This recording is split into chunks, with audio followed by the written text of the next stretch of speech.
महादेव को प्राप्त करना है तो उसमें मूल है आपके क्रोध को थोड़ा संयमित रखना। दक्ष प्रजापति के घर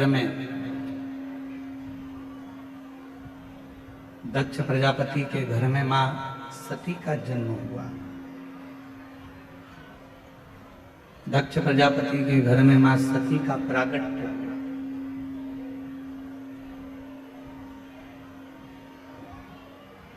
और माता सती का जन्म जब दक्ष प्रजापति के घर में हो गया, मां सती प्रकट हो गई, मां सती का प्रागट्य हो गया।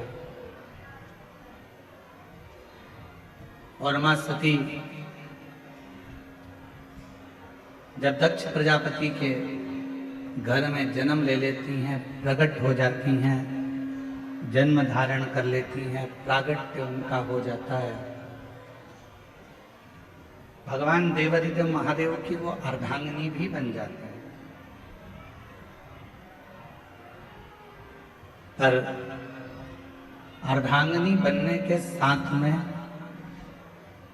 एक काम मां सती नहीं कर पाई, अपने क्रोध को संयमित नहीं कर पाई, अपने क्रोध को उस काबू में नहीं कर पाई।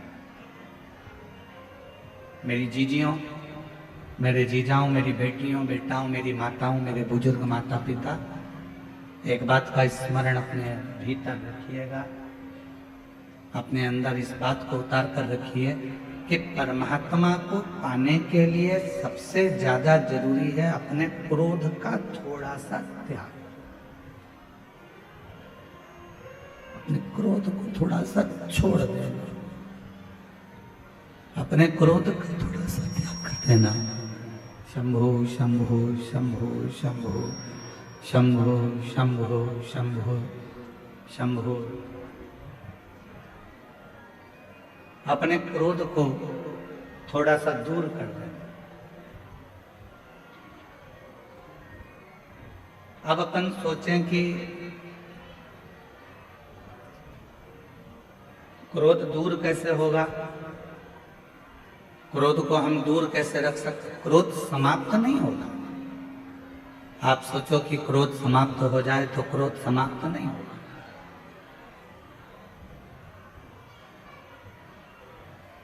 क्रोध थोड़ा सा दूर हो सकता है पर समाप्त नहीं हो सकता। जैसे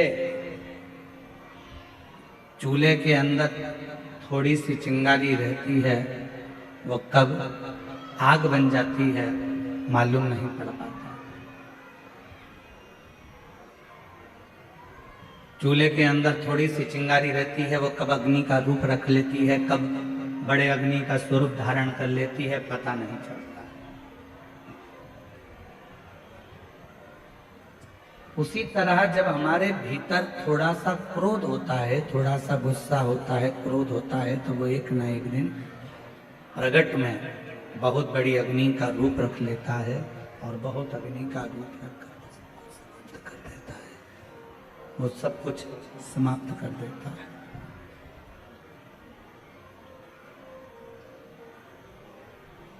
इसलिए मां सती का माता सती की जो कथा है, मां सती की जो कथा चल रही है, शंभु शंभु शंभु शंभु शंभु शंभु शंभु शंभु शंभु शंभु शंभु शंभु शंभु। मां सती की जो कथा है, मां सती का जो चरित्र है, वो हमको ये दर्शन करा देता है कि हमें मां सती भगवान शिव जी के करीब में रही, पास में रही, नजदीक में रही, उसके बाद भी मां सती क्रोध को काबू नहीं कर पाई। जैसे एक चरित्र मिलता है भगवान स्वयं मैया यशोदा और भगवान कृष्ण का। एक बार मैया यशोदा ने थोड़ा सा क्रोध किया और लाला पर अपनी एक छड़ी पड़ी थी, वो छड़ी को उठा लिया और भगवान कृष्ण मैया यशोदा जी से बहुत दूर रहे। कहते हैं 1 दिन, 2 दिन, 3 दिन तक भगवान कृष्ण अपने बाबा नंदराय जी के पास में जाकर विश्राम किया, मैया के पास ना। क्यों? क्योंकि मैया यशोदा जी ने वो छड़ी अपने पास में रखी। मेरा परमात्मा आपके करीब में कब आता है? जब आपका क्रोध दूर हो जाता है। और जैसे ही क्रोध आपका दूर हुआ, परमात्मा आपके करीब में आ गया, भगवान आपके नजदीक में आ गया। इसलिए जरूरी है कि भजन करते समय, तप करते समय, साधना करते समय, व्रत करते समय, उपवास करते समय, भगवान का स्मरण करते समय अपने भीतर कितना भी क्रोध आए, उस क्रोध को थोड़ा सा दूर कर दे। समाप्त नहीं हो सकता। आप सोचो कि हमारा क्रोध हमारे भीतर समाप्त हो जाए, तो वो नहीं। आप सोचो कि मेरा गुस्सा पूरा समाप्त हो जाए, तो वो नहीं हो सकता। वो होगा नहीं, परंतु उसको कंट्रोल किया जा सकता, उसको संयमित किया जा सकता।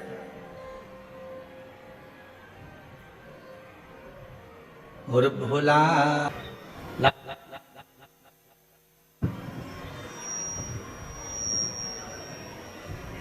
माँ सती, माँ जगत जननी जगदम्बा अम्बा, माँ भवानी, माँ दुर्गा, माता सती,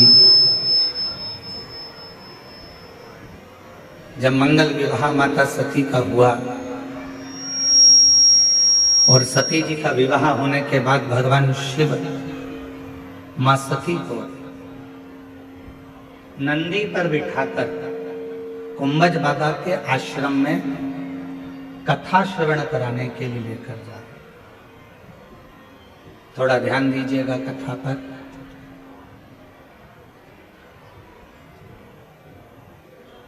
जैसे ही विवाह कर कर माता सती आई और भगवान देवाधिदेव महादेव ने, भगवान शंकर जी ने, ओगढ़दानी ने, भगवान शंभु ने, त्रिकालदर्शी कैलाशी अविनाशी भगवान शिव ने मां सती से कह दिया कि आपको कुंभज बाबा के आश्रम में हमारे साथ चलना है, अगस्त ऋषि के आश्रम में जाना है, आपको हमारे साथ कुंभज बाबा के आश्रम में चलना है। सती मैया ने कहा ठीक है, अगर आप कहते हो कि कुंभज ऋषि के आश्रम में जाना है, भगवान अगस्त ऋषि के आश्रम में जाना है, तो हम चलेंगे, उसमें क्या। पर पूछा कि कुंभज बाबा के यहाँ जाने का कारण क्या है, क्यों, किस लिए?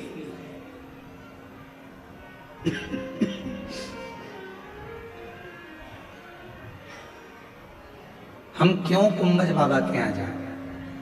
कुंभज ऋषि के यहाँ जाने का कारण क्या है? तो भगवान देवाधिदेव महादेव ने कहा, सती कुंभज ऋषि के यहाँ हमें इसलिए जाना है क्योंकि हम वहां बैठकर थोड़ी सा भगवान की चर्चा कर सके, भगवान का नाम उच्चारण कर सके, थोड़ा सा भगवत भजन कर सके, थोड़ा सा मंत्र जाप कर सके, थोड़ा सा नाम कीर्तन कर सके, इसलिए कुंभज ऋषि के आश्रम में जाना। सती मैया ने सुन लिया और सुनने के बाद मां सती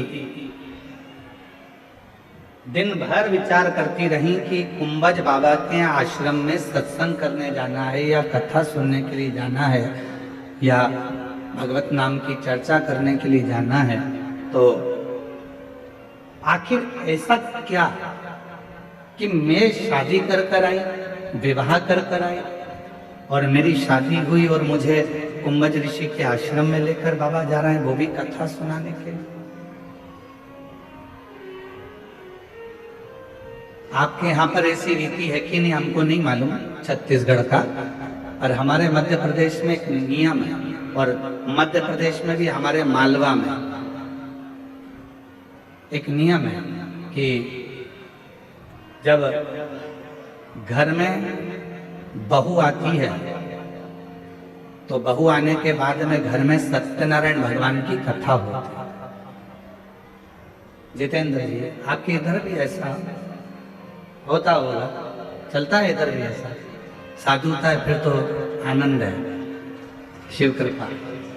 तो हमारे यहाँ एक ऐसा नियम है हमारे मालवा क्षेत्र का, मध्य प्रदेश का, कि जब विवाह हो जाता है, घर में बहू आ जाती है, तो घर में सत्यनारायण की कथा होती है।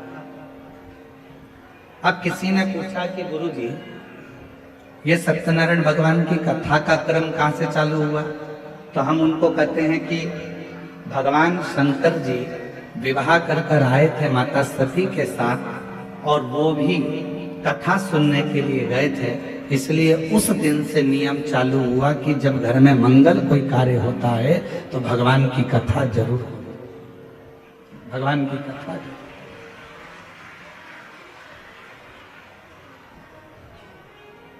घर में कोई भी मंगल कार्य होगा तो भगवान का कोई शुभ कार्य होगा तो कथा होगी, मंगल कार्य होगा तो कथा होगी।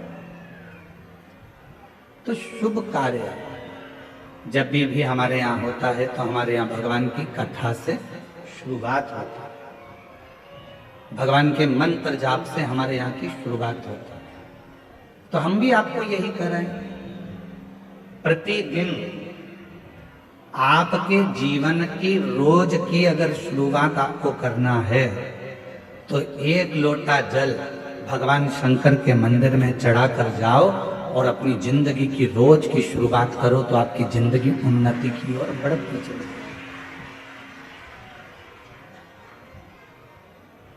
प्रतिदिन का एक नियम बनाओ कि मुझे भगवान देवाधिदेव महादेव पर एक लोटा जल समर्पित करना है।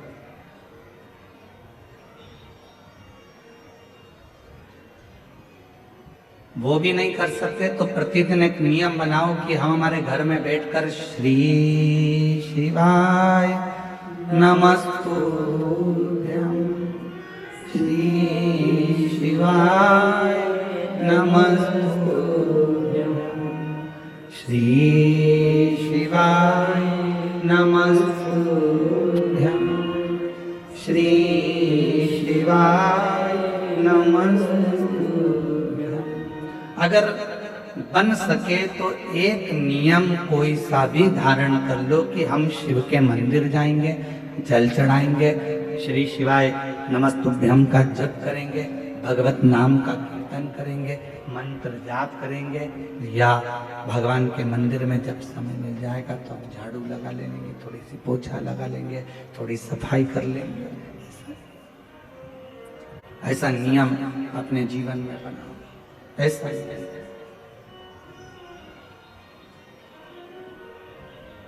और जिसकी जिंदगी में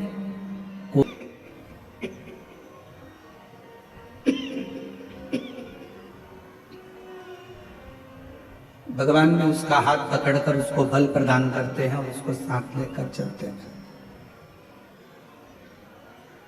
कोई एक नियम अपनी जिंदगी में बनाए, कोई एक।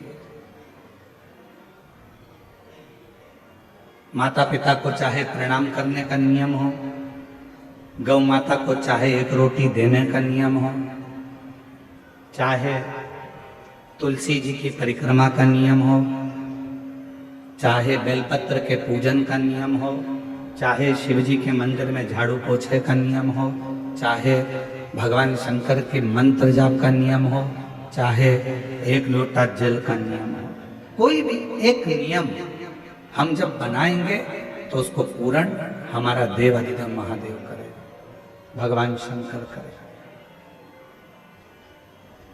उस नियम को बनाना हमको पड़ेगा, पूर्ण करेगा देवाधिदेव महादेव। पशुपति व्रत आप करते हो, नियम आप लेते हो, पूर्ण कौन करता है? भगवान देवाधिदेव।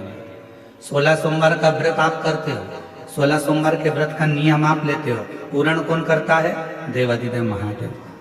नवरात्रे का व्रत आप करते हो, नवरात्रे में देवी जी की आराधना आप करते हो, पूर्ण कौन करता है? देवाधिदेव महादेव।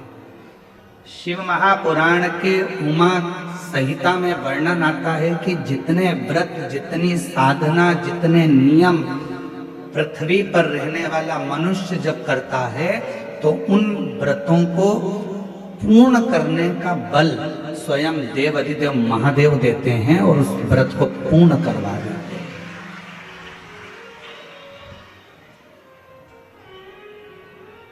बल देते हैं भगवान शिव,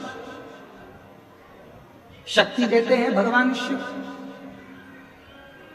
सोमवार का व्रत कर लो, चाहे मंगलवार का व्रत कर लो, चाहे बुधवार का व्रत कर लो, चाहे गुरुवार का व्रत कर लो, चाहे शुक्रवार का व्रत कर लो, चाहे शनिवार का व्रत कर लो, चाहे रविवार का व्रत कर लो, चाहे तीज का व्रत कर लो, चतुर्थी का व्रत कर लो, एकादशी का व्रत कर लो, प्रदोष का व्रत कर लो, चाहे तुम दुनिया का छठ का व्रत कर लो, कोई सा भी व्रत करोगे, सारे व्रत को करने का बल, सारे व्रत को करने की शक्ति, सारे व्रत को पूर्ण करने का भाव अगर कोई देते हैं तो देव अधिदेव महादेव देते हैं, तुम्हें शक्ति प्रदान करते हैं। सुना, मेरे पति मुझे कुंभज ऋषि के यहाँ कथा श्रवण कराने के लिए ले जा रहे हैं, तो सती माता नंदी के पास गई और नंदी के पास जाकर मां सती बैठ गई। नंदी ने देखा आज मां मेरे नजदीक में आकर बैठी है, क्या बात है मां?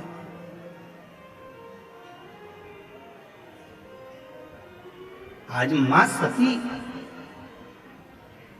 जो भगवान देव अधिदेव महादेव की अर्धांगिनी है, जो भगवान शंकर के साथ कुंभज ऋषि के यहाँ कथा सुनने जाने वाली हैं, जो अगस्त ऋषि के यहाँ पर कथा श्रवण करने के लिए जाने वाली हैं, वो माता सती आज मेरे नजदीक में आकर बैठी। हम भी आपको कहते हैं, जब जिंदगी में थोड़ी सी भी तकलीफ हो, थोड़ा सा भी कष्ट हो, थोड़ी सी भी अगर दुख हो, तो शिव जी को जल चढ़ाओ, बेलपत्र चढ़ाओ, और कोई मन में अगर दुख है तो नंदी के पास 2 क्षण बैठकर अपने मन की बात नंदी से जरूर कहो। क्यों? शंकर भगवान से सीधे आप अपने मन की बात नहीं कह सकते, तो नंदी के कान में जब आप कुछ कह देते हो तो नंदी के कान की बात भगवान शंकर के हृदय तक पहुंच जाती है और शिव जी उसको स्वीकार करते हैं।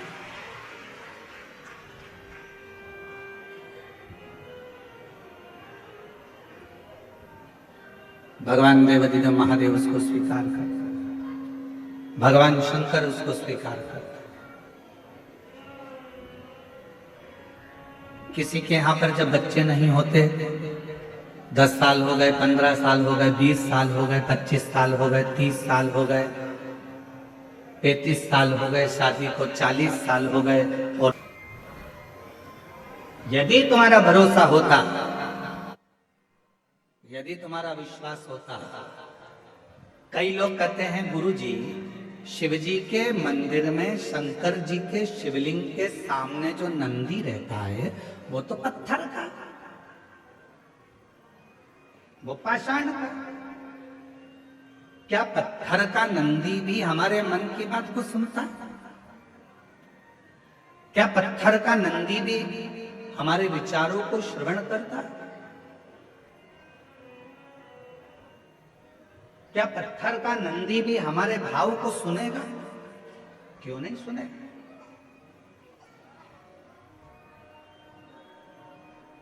साचो प्रेम प्रभु में हो तो मूरत बोले काट की। आप लोगों ने कथा सुनी होगी मां कर्मा जी की। मां कर्मा बाई की वो कथा वर्णन करती है कि कर्माबाई का भगवान के प्रति तब प्रेम हो गया था कि लकड़ी की मूर्ति में से जगन्नाथ प्रकट होकर कर्माबाई के खिचड़े को खाना प्रारंभ कर दिया।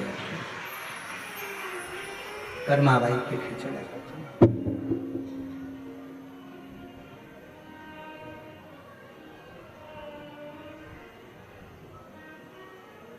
और साचो प्रेम प्रभु में हो तो अरे मूरत बोले काट की, जीमो मारा श्याम धनी, जिमावे बेटी जाट की, जिमावे बेटी जाट की।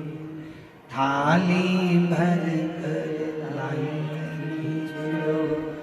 ऊपर की बाट की, जीमो मारा श्याम धनी, जिमावे बेटी जाट की, जिमावे बेटी जाट। कनमा बाई का प्रेम कितना पक्का था कि काट की मूर्ति में से भगवान प्रकट होकर प्रसाद खा लेते।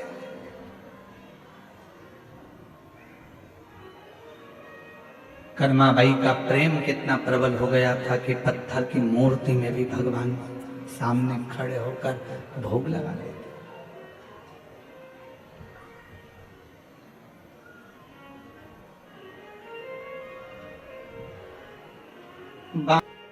एक पत्र आया है, पत्र में एक बहन जी ने लिखा है कि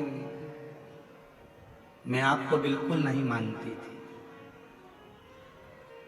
क्यों नहीं मानती थी उसका एक कारण भी है कि मैंने बहुत सारे महाराज देखे, सारी दुनिया के बाबाओं के पास चली गई, प्रणाम किया, गोदी भरवाई, पर मेरे घर औलाद नहीं।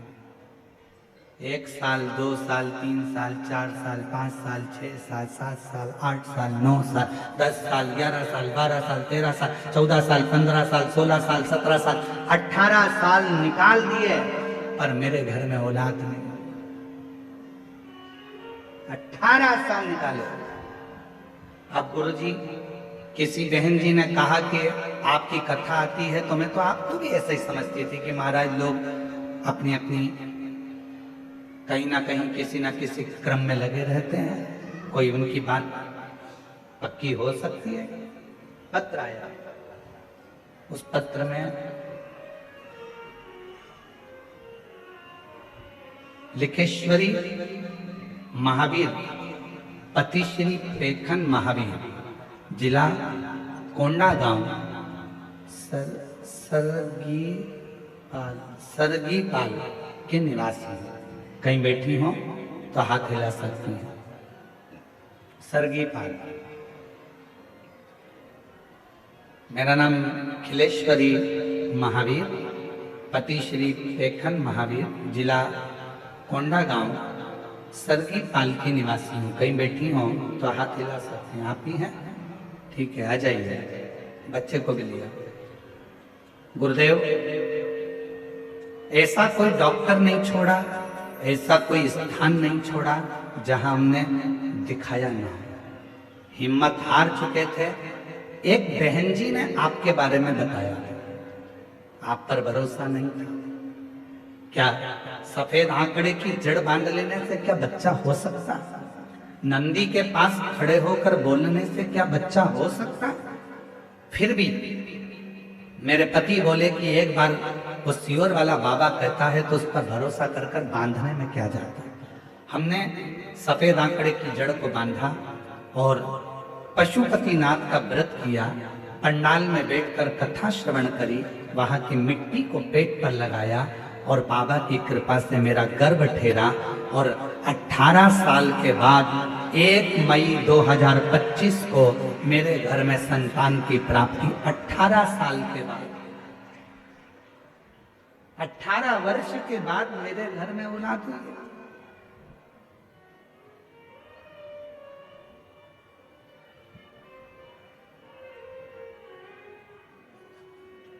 मेरी बहन खिलेश्वरी महावीर जी दी और मेरे जीजा पेखन महावीर जी सरगीपाल से आप लोग आए हैं। मैं आपको एक निवेदन करना चाहूंगा, केवल आप ही नहीं, दुनिया के ऐसे कई लोग हैं जिनके मन में विश्वास शिव के प्रति जागृत नहीं है।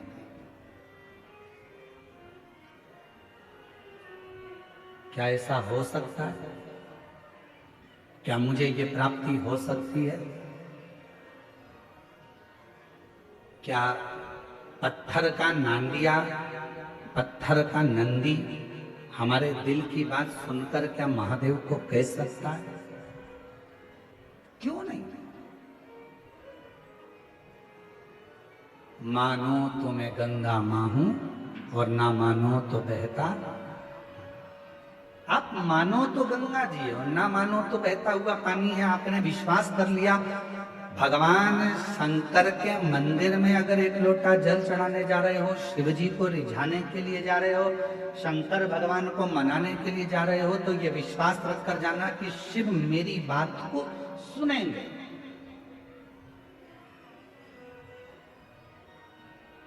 ओघरदानी भगवान शंकर मेरे विश्वास पर, मेरे भरोसे पर दड़ी रहेंगे।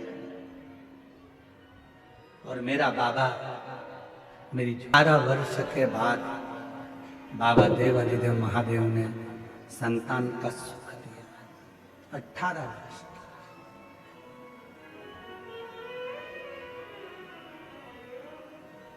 वो लिख रही है कि मेरा विश्वास नहीं था क्योंकि मैंने सब दूर जाकर देखा।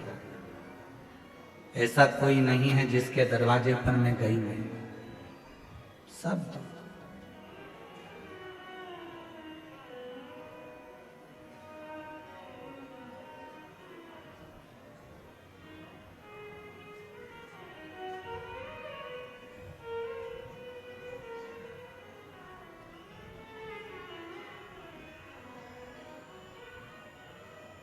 पत्र में उन्होंने लिखा है कि हम तो आपको जानते भी नहीं थे, पहचानते भी।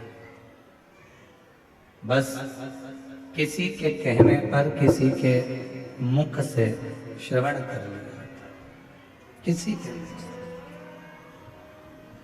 और विश्वास करा देवाधिदेव महादेव पर और एक लोटा जल भगवान शंकर को चढ़ाना प्रारंभ किया।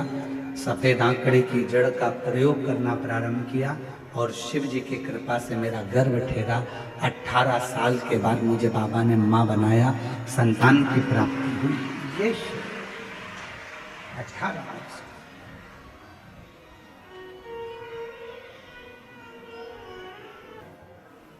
चाहे वो किसी भी अवस्था की हो,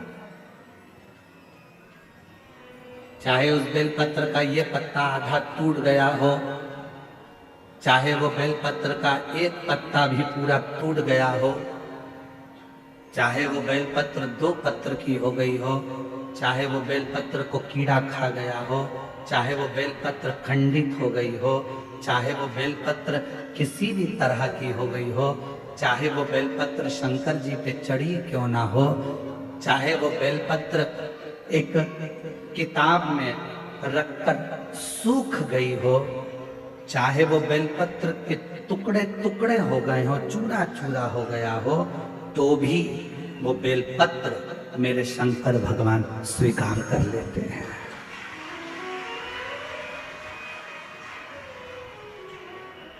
तो भी मेरे शिव स्वीकार कर लेते हैं।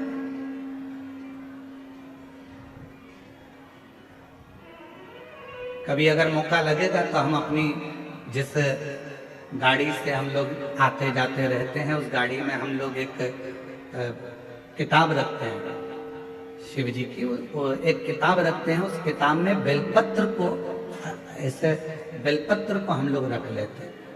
क्यों रखी रहेगी? हमारे पास में कहीं सफर में, कहीं एकांत में एकांतेश्वर महादेव मिल गए, किसी होटले पर, चबूतरे पर शंकर का शिवलिंग मिल गया, पानी तो गाड़ी में रहता ही है, चढ़ाया, अपनी पुस्तक में से बेलपत्र निकाली, बाबा को चढ़ा दी और चढ़ाकर वापिस उठाकर हम रख लेते हैं। फिर आगे गए, फिर कोई एकांतेश्वर महादेव मिल गए, चढ़ा दिया, बेलपत्र निकाली, बाबा को चढ़ा, स्वीकार कर। उस बेलपत्र में इतना बल उत्पन्न हो जाता है क्योंकि एकांतेश्वर महादेव में एकांत में शंकर भगवान बैठे हैं और आप उनकी आराधना कर कर वो बेलपत्र को चढ़ाकर स्वीकार कर कर जब औषधि के लिए लेकर आते हो तो बड़े से बड़े रोग पर भी वो बेलपत्र काम करना प्रारंभ कर देते। वो बेलपत्र।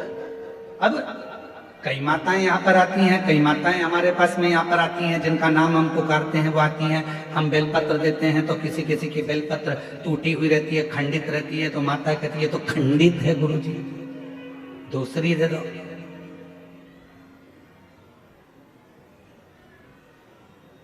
दूसरी दे दो। अब हम आपसे एक बात पूछें, जरा उत्तर दोगे क्या? तुमने हमसे कहा कि बेलपत्र खंडित है गुरुजी, दूसरी दे दो। तुम्हारे को बीपी है, ब्लड प्रेशर है, और तुम्हें डॉक्टर ने एक गोली दी है, ठीक है, समझना जरा बहुत अच्छे से। बीपी है, ब्लड प्रेशर है, एक गोली डॉक्टर ने दी है कि रोज खाना, और तुम्हारा पोता, तुम्हारा नाती उस गोली को तोड़ दिया, गोली के 2 टुकड़े कर दिए उस नाती ने। अब वो गोली 2 टुकड़े हो गए, 3 टुकड़े हो गए, तो क्या तुम वो गोली खाओगे तो असर नहीं करेगी क्या? बोलो तो जम के।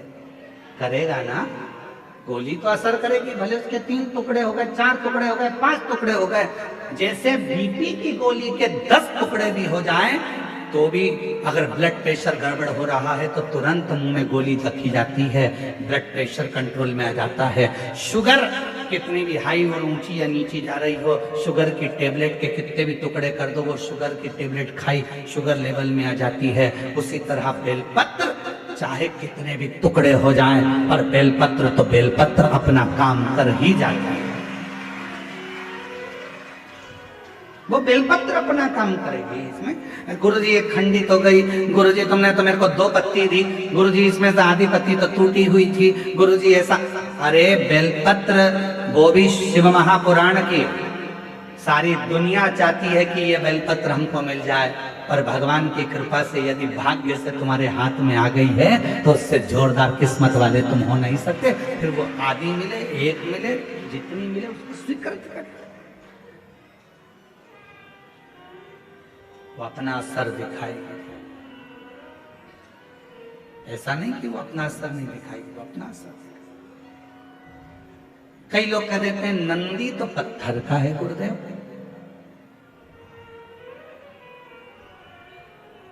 ये हम ही लोग तो विचार कर कर लोगों को सीख देते हैं कि नंदी पत्थर का है। ना ना ना ना, शिव जी के मंदिर में जो नंदी मंदिर के बाहर बैठा हुआ है, तुम्हारी भूल है जो तुम उसे पत्थर का मान रहे हो। उस नंदी के पास बैठकर कितना भी बड़ा दुख हो, थोड़ी देर उसके पास बैठकर अपने दुख को कहना प्रारंभ करना, 15 दिन इंतजार करना, 16वें दिन तुम्हारा दुख कटना प्रारंभ हो जाएगा। किसी से नहीं किया तुमने, ना अपने रिश्तेदार से, ना नातेदार से, ना कुटुंबी से, ना कबीले में, ना परिवार में, ना रिश्तेदारों से, ना अपनों से, किसी से अपना दुख नहीं कहा। केवल दुख कहा तो भगवान देवादिदेव महादेव के नंदी से कहा, और नंदी से तुमने तो कहा था पत्थर के नंदी से। फिर शिव जी तक बात कैसे पहुंची, दुख कैसे कटा?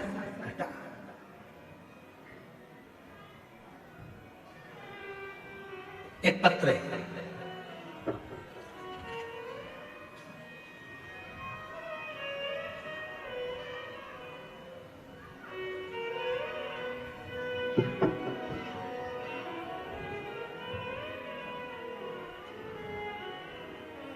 भारती शर्मा, महासमुंद, छत्तीसगढ़ की निवासी हैं। कहीं बैठी हो भारती शर्मा जी तो हाथ हिला सकती हैं। मेरा नाम भारती शर्मा है, मैं महासमुंद छत्तीसगढ़ की निवासी हूँ। कहीं बैठी हो तो हाथ हिला सकती हैं। गुरुदेव आप ही हैं क्या? श्री शिवाय नमस्ते, आ जाओ। पिछले वर्ष आपकी धमतरी में शिव महापुराण की कथा में हम सम्मिलित हुए, जिसमें मैंने बाबा से अपने बेटे के लिए छत्तीसगढ़ पीएससी में लगातार 3 से 4 बार परीक्षा में कुछ नंबरों से चूक रहा था बेटा, और उसका सिलेक्शन नहीं हो रहा था। हमने सुना था किसी के मुख से कि शिव महापुराण कथा के पंडाल में बैठकर यदि कुछ मांगा जाता है तो वो मिलता है। हम पहले विश्वास नहीं करें, फिर मेरे बेटे को और मेरा परिवार, मेरे पति, हम सब कथा के पंडाल में धमतरी पहुंच गए। पंडाल में बैठकर हमने हमारे बेटे के लिए मांगा कि मेरे बेटे का पैसे सिलेक्शन हो जाए, और बाबा की ऐसी कृपा हुई गुरुदेव। दुनिया के लोग कहते होंगे क्या कथा के पंडाल में बैठकर बाबा झोली भरते हैं? मैं छाती ठोकर कहती हूँ कि धमतरी की कथा में मैंने मांगा और बाबा की कृपा से आज मेरे पुत्र का डीएसपी के पद पर चयन हो गया। मैं बाबा को यहाँ प्रणाम करने, आज मेरा बेटा डीएसपी बन गया। मैं बाबा को यहाँ प्रणाम करने के लिए आया, शिव को नमन करने के लिए आया। शिव शिव है। माता पिताओं, आप सभी को मैं नमन कर कर एक बात कहूं, भले ये छोटा सा कांकेर जिले का ये छोटा सा गांव है, कच्चे गांव, पर इस कच्चे गांव में आप पंडाल में बैठकर जो कथा श्रवण कर रहे हो और अपने दिल की जो बात कह रहे हो, हमारा विश्वास कहता है अगली कथा जब गीतम में होगी, दंतेवाड़ा जिला के अंतर्गत 7 दिसंबर से 13 दिसंबर, हमारा विश्वास कहता है कि आप में से कई भक्त ऐसे होंगे जिनकी झोली मेरा बाबा खुशियों से भर दिया हो।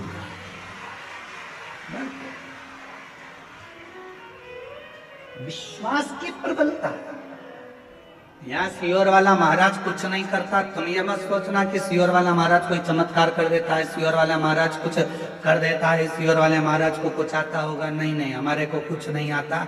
हम तो केवल एक ही बात जानते हैं, श्री शिवाय नमस्तुभ्यम, सारी समस्या का हल बोल बम का नारा है। इसके सिवाय हमको कुछ नहीं आता। हम तो केवल उसके आश्रित होकर चलते हैं, उसके भरोसे चलते हैं। और तुम भी जाओ, तुम भी जाओ।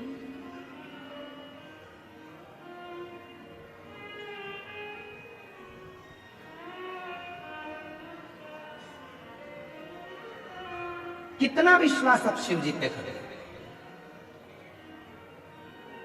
शंकर भगवान के मंदिर में बैठे हुए नंदी को अगर तुम पत्थर का मान रहे हो तो तुम्हारा विचार, तुम्हारी सोच, तुम्हारी बुद्धि पत्थर की।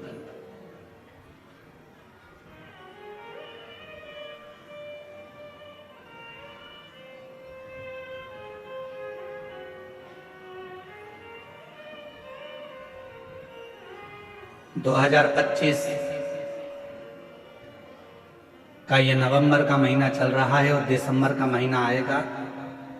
दुनिया के लोग 31 मनाते हैं, अंग्रेजी नया साल मनाते हैं। हम लोग अपना हिंदी नूतन वर्ष मनाते हैं चैत्र के महीने। फिर भी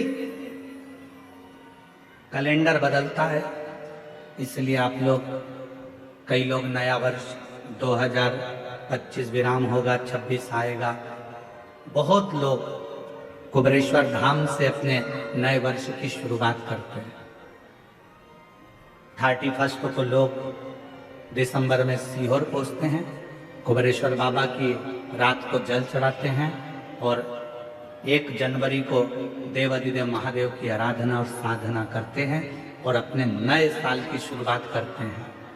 हमने देखा है जो जो आए, जिन जिन ने 31 पर रात्रि को जल चढ़ाया, 1 तारीख को बाबा का साथ में अपना नूतन वर्ष मनाया, 1 जनवरी जिन्होंने मनाई, हमने उनकी जिंदगी में देखा कि उनके जीवन में कभी संपदा की कमी तो नहीं आई। कुबेर भंडारी उनके साथ पूरे साल तक उनके साथ में चलता है, वर्ष भर चलता है।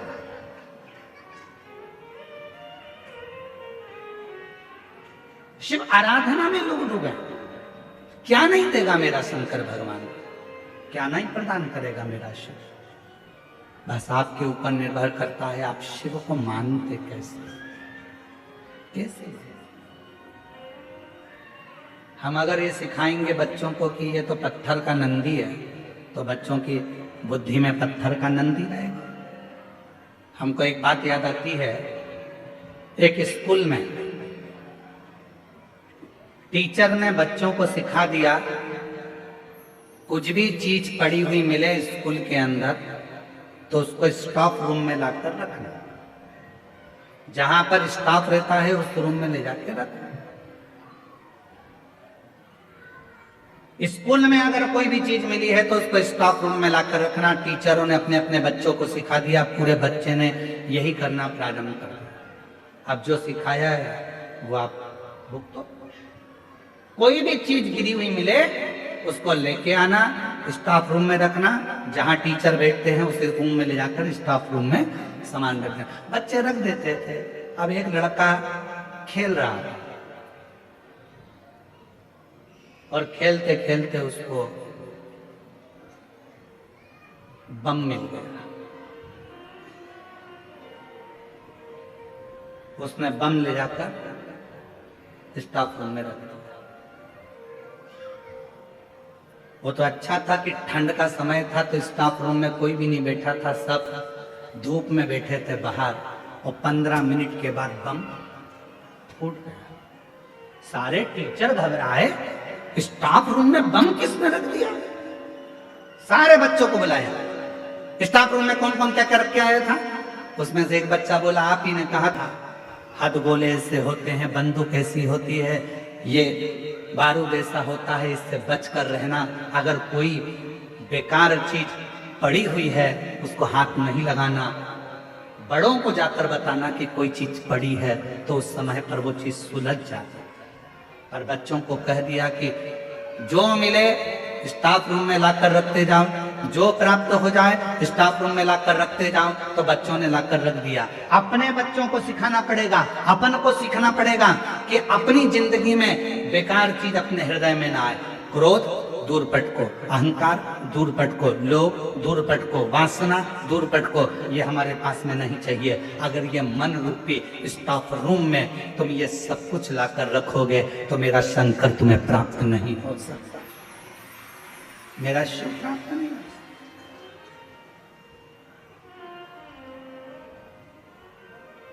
सीख लो सब।